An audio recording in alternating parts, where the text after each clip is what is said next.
श्री शिव पुराण महात्मा।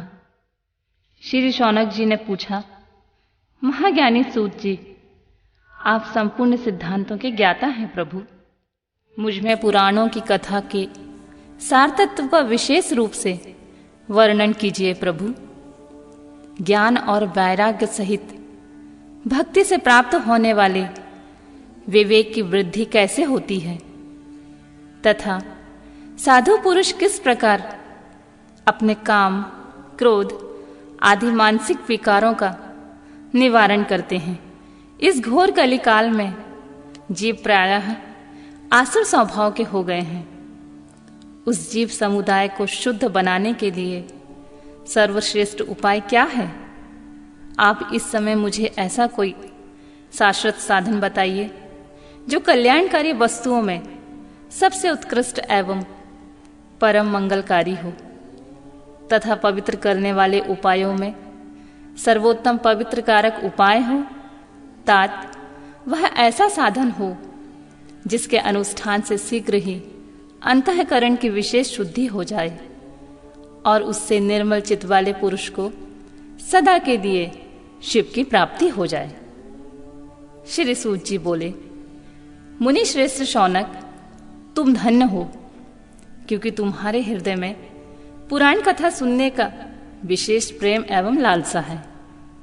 इसलिए मैं शुद्धि बुद्धि से विचार कर तुमसे परम उपाय, परम उत्तम शास्त्र का वर्णन करता हूं। वत्स, वह संपूर्ण शास्त्रों के सिद्धांत से संपन्न, भक्ति आदि को बढ़ाने वाला तथा भगवान शिव को संतुष्ट करने वाला है। कानों के लिए रसायन अमृत स्वरूपी तथा दिव्य है, उसे तुम श्रवण करो। मुने, वह एक परम उत्तम शास्त्र है। शिव पुराण जिसका पूर्व काल में भगवान शिव ने प्रवचन किया था, यह काल रूपी सर्प से प्राप्त होने वाले महान त्रास का विनाश करने वाला उत्तम साधन है। गुरुदेव व्यास ने संत कुमार मुनिका का उपदेश पाकर बड़े आदर से संक्षेप में इस पुराण का प्रतिपादन किया है। इस पुराण के प्रणयन का उद्देश्य है कलयुग में उत्पन्न होने वाले मनुष्यों के परम हित का साधन। यह शिव पुराण परम उत्तम शास्त्र है।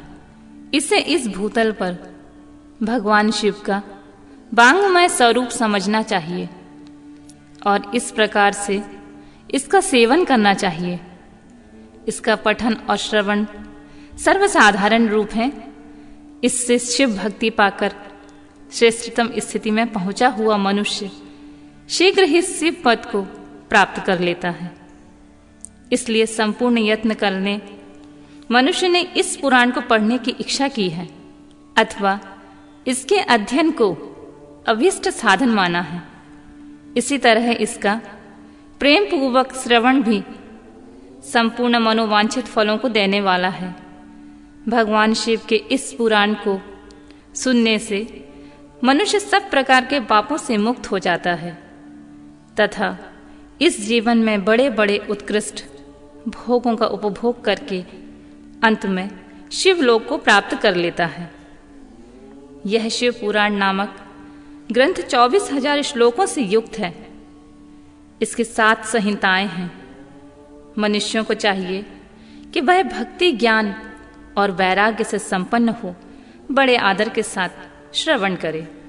7 संहिताओं से युक्त यह दिव्य शिव पुराण पर ब्रह्म परमात्मा के समान विराजमान है और सबसे उत्कृष्ट गति प्रदान करने वाला है।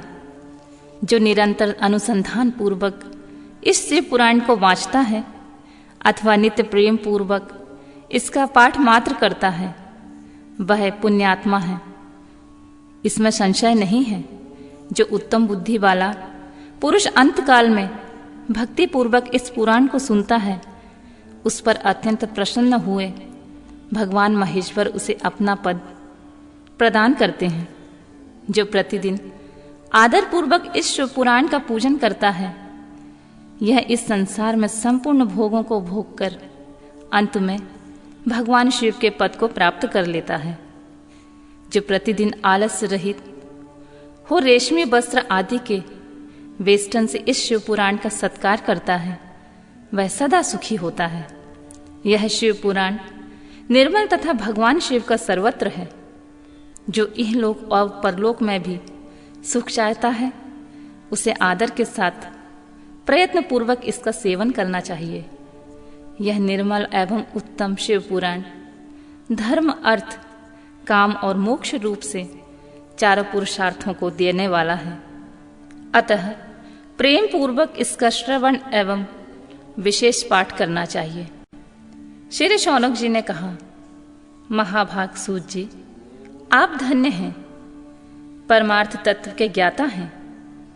आपने कृपा करके हम लोगों को बड़ी अद्भुत एवं दिव्य कथा सुनाई है। भूतल पर इस कथा के समान कल्याण का सर्वश्रेष्ठ साधन कोई नहीं है। यह बात हमने आज आपकी कृपा से निश्चय पूर्वक समझ ली है। सूत जी, कलयुग में इस कथा के द्वारा कौन कौन से पापी शुद्ध होते हैं उन्हें कृपा पूर्वक बताइए और इस जगत को कृतार्थ कीजिए। सूत जी बोले, मुने, जो मनुष्य पापी, दुराचारी, खल तथा काम क्रोध आदि से निरंतर डूबे रहने वाले हैं वे इस पुराण के श्रवण पठन से ही शुद्ध हो जाते हैं। इसी विषय में जानकर मुनि इस प्राचीन इतिहास का उदाहरण दिया करते हैं जिसके श्रवण मात्र से पापों का पूर्णतः नाश हो जाता है। पहले की बात है कि रातों के नगर में एक ब्राह्मण रहता था जो ज्ञान से अत्यंत दुर्बल, दरिद्र, रस बेचने वाला तथा वैदिक धर्म से विमुख था। वह स्नान, संध्या आदि कर्मों से भ्रष्ट हो गया था और वैश्यावृत्ति में तत्पर रहता था। उसका नाम देवराज था। वह अपने ऊपर विश्वास करने वाले लोगों को ठगा करता था। उसने ब्राह्मणों, क्षत्रियों, वैश्यों, शूद्रों तथा दूसरों को भी अनेक बहानों से बनाकर उनका धन हड़प लिया, परंतु उस पापी का थोड़ा सा भी धन कर्मी धर्म काम में नहीं लगा था। वह वैश्यगामी तथा सब प्रकार से आचार भ्रष्ट था। एक दिन घूमता घामता वह देवलोक से प्रतिष्ठानपुर में जा पहुंचा। वहां उसने एक शिवालय में देखा जहां बहुत से साधु महात्मा एकत्र हुए थे। देवराज उस शिवालय में ठहर गया, किंतु वहां उस ब्राह्मण को ज्वर आ गया। इसी ज्वर से उसको बड़ी पीड़ा होने लगी। वह एक ब्राह्मण देवता शिव पुराण की कथा सुना रहे थे। ज्वर में पड़ा हुआ देवराज ब्राह्मण के मुखारविंद से निकली हुई उस शिव कथा को निरंतर सुनता रहा। 1 मास के बाद जब ज्वर से अत्यंत पीड़ित होकर चल बसा, यमराज के दूत आए और पाशों में बांधकर बलपूर्वक यमपुरी ले गए। इतने में ही शिवलोक में भगवान शिव का पार्षद गण आ गए। उनके गौर अंग कपूर के समान उज्जवल थे, हाथ त्रिशूल से सुशोभित हो रहे थे। उनके संपूर्ण अंग भस्म से उद्दासित थे और रुद्राक्ष की मालाएं उनके शरीर की शोभा बढ़ा रही थीं। वे सब के सब क्रोधपूर्वक यमपुरी में गए और यमराज के दूतों को मार पीट कर बारंबार धमकाकर उन्हें देवराज को उनके चंगुल से छुड़ा लिया और अत्यंत अद्भुत विमान पर बिठाकर जब वे शिवदूत कैलाश जाने के लिए उद्यत हुए, उसी समय यमपुरी में बड़ा भारी कोलाहल मच गया। उस कोलाहल को सुनकर धर्मराज अपने भवन से बाहर आए। साक्षात दूसरे रुद्रों के समान प्रतीत होने वाले चारों दूतों को देखकर धर्मज्ञ धर्मराज ने उनका विधि पूर्वक पूजन किया और ज्ञान दृष्टि से देखकर सारा वृतांत जान लिया। उन्होंने भय के कारण भगवान शिव के उन महात्माओं दूतों से कोई बात नहीं पूछी, उल्टी उन सब की पूजा एवं प्रार्थना की। तत्पश्चात वे शिवदूत कैलाश को चले गए।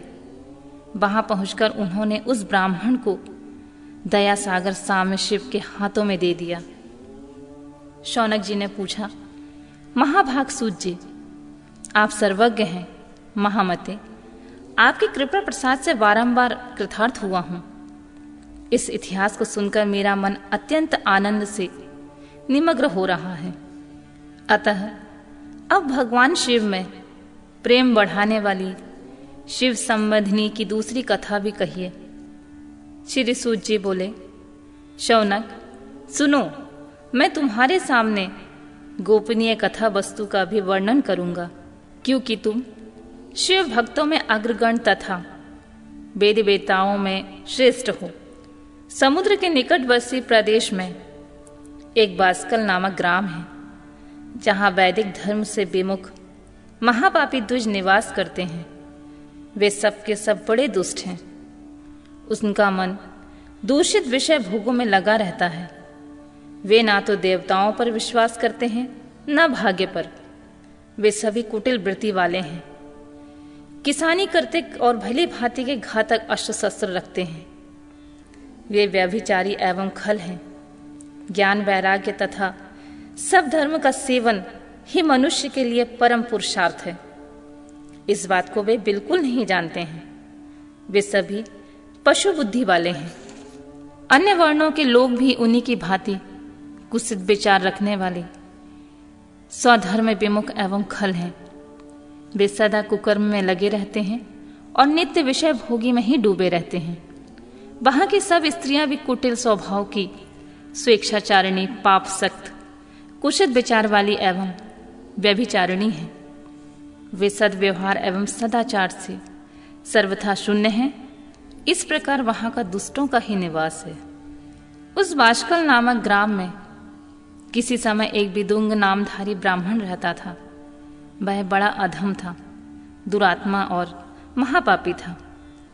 यद्यपि उसकी स्त्री बड़ी सुंदरी थी, तो भी वह कुमार्ग पर चलता रहता था। उसकी पत्नी का नाम चंचुला था। वह सदा उत्तम धर्म का पालन करने में लगी रहती थी, तो भी उसे छोड़कर वह दुष्ट ब्राह्मण वैश्यगामी हो गया था। इस तरह कुकर्म में लगे हुए उस बिंदुक का बहुत वर्ष व्यतीत हो गए। उसकी स्त्री चंचुला अपने काम से पीड़ित होने पर स्वधर्म नाश के भय से क्लेश सहकर भी दीर्घ काल तक धर्म से भ्रष्ट नहीं हुई, परंतु दुराचारी पति के आचरण से प्रभावित होकर आगे चलकर वह स्त्री भी दुराचारणी हो गई। इस तरह दुराचार में डूबे हुए उन मूढ़ चित्त वाले पति पत्नी का बहुत सा समय व्यर्थ बीत गया।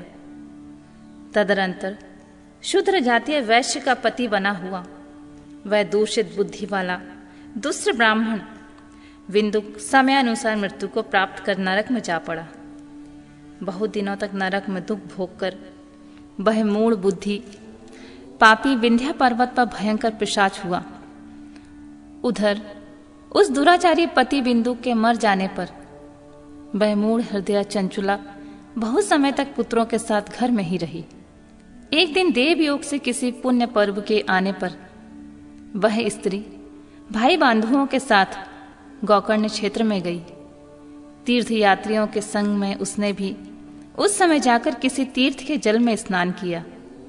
फिर वह साधारणतः बंधुजनों के साथ यत्र तत्र घूमने लगी।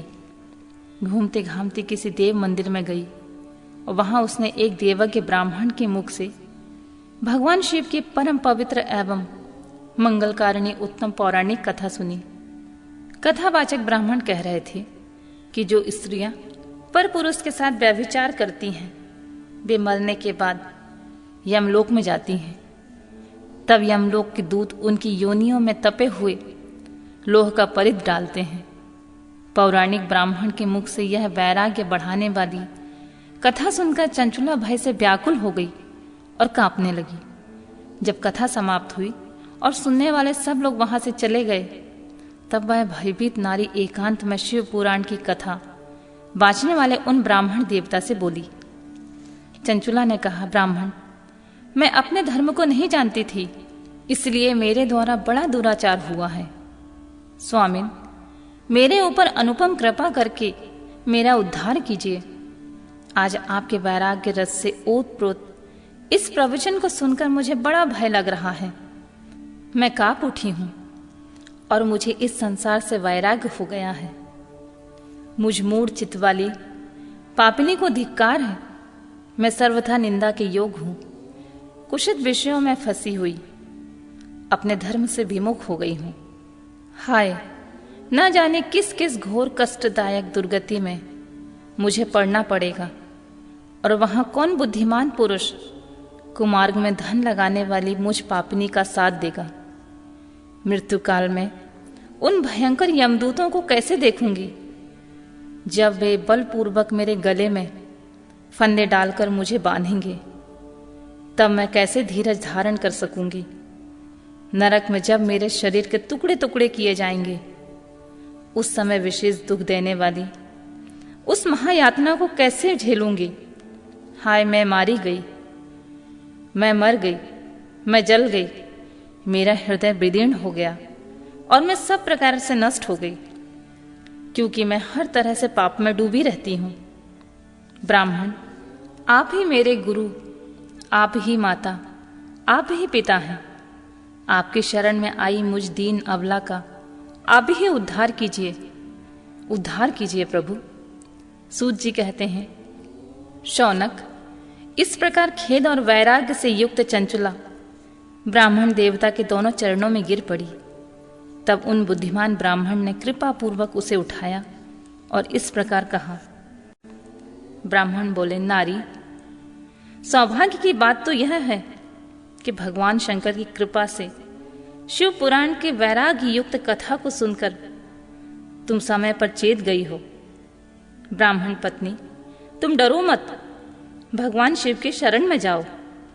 शिव की कृपा से सारा पाप तत्काल नष्ट हो जाता है।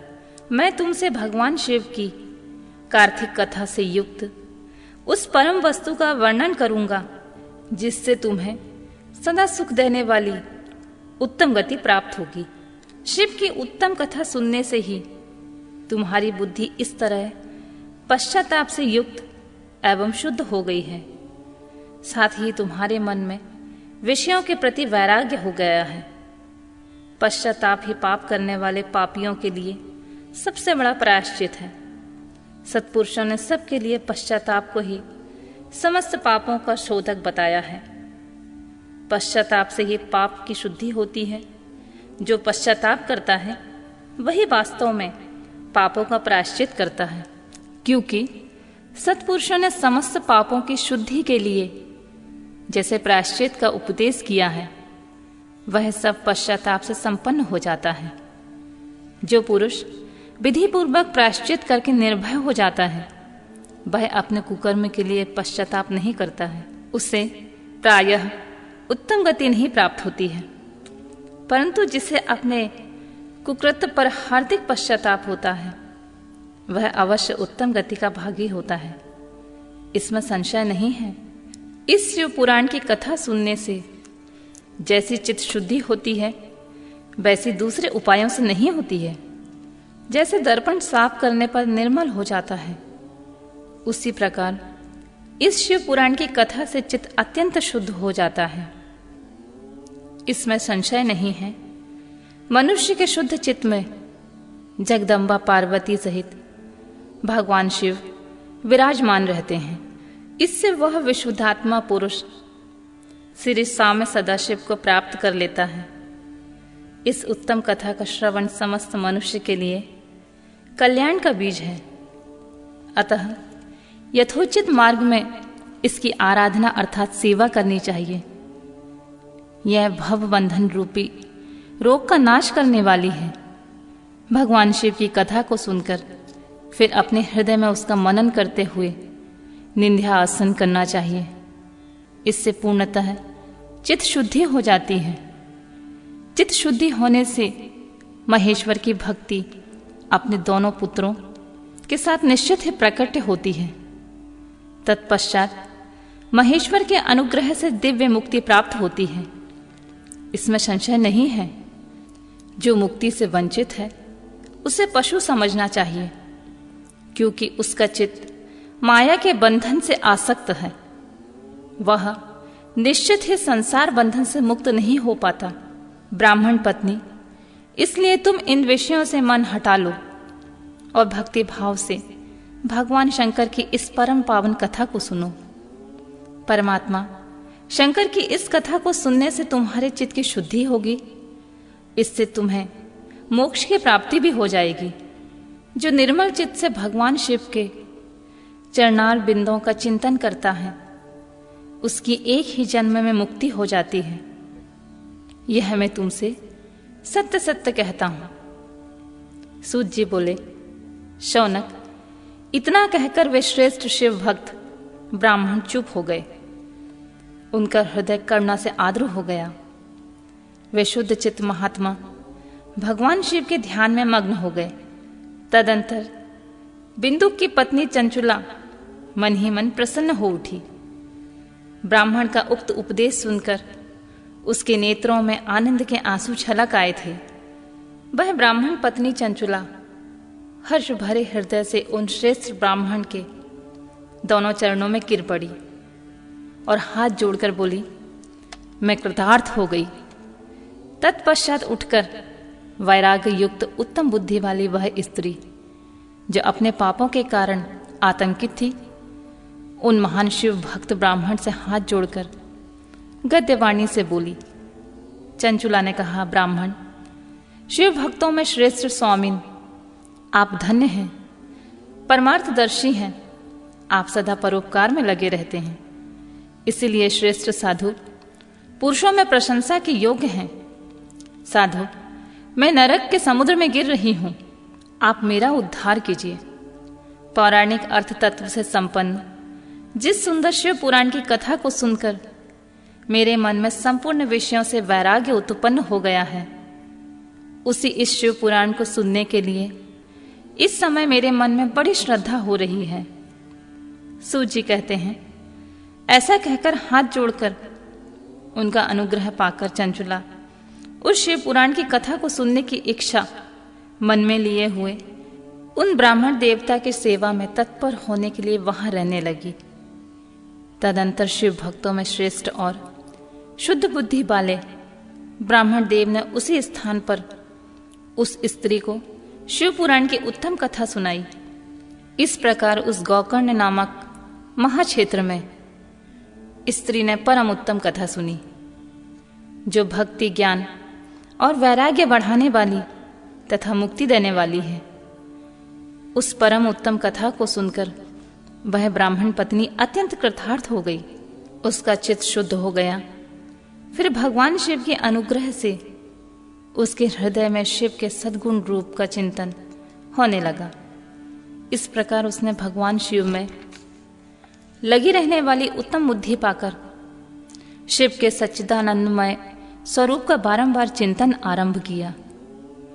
तत्पश्चात समय के पूरे होने पर भक्ति, ज्ञान और वैराग्य से युक्त चंचुला ने अपने शरीर को बिना किसी कष्ट के त्याग दिया। इतने में ही त्रिपुर शत्रु भगवान शिव का भेजा हुआ एक दिव्य विमान द्रुत गति से वहां पहुंचा, जो उनके अपने गणों से संयुक्त और भली भांति के शोभा साधनों से संपन्न था। चंचुला उस विमान पर आरूढ़ हुई और भगवान शिव के श्रेष्ठ पार्षदों ने उसे तत्काल शिवपुरी में पहुंचा दिया। उसके सारे मल धुल गए थे। वह दिव्य रूप धारणी दिव्यांगना हो गई थी। उसके दिव्य अपवय उसकी शोभा बढ़ाते थे। मस्तक पर अर्धचंद्राकार का मुकुट धारण किए वह गौरांगी देवी शोभा वाली दिव्य आभूषण से विभूषित थी। शिवपुरी में पहुंचकर उसने सनातन देवता त्रिनेत्रधारी महादेव जी को देखा। सभी मुख्य मुख्य देवता उनकी सेवा में खड़े थे। गणेश, भृंगी, नंदीश्वर तथा वीरभद्रेश्वर आदि उनकी सेवा में उत्तम भक्ति भाव से उपस्थित थे।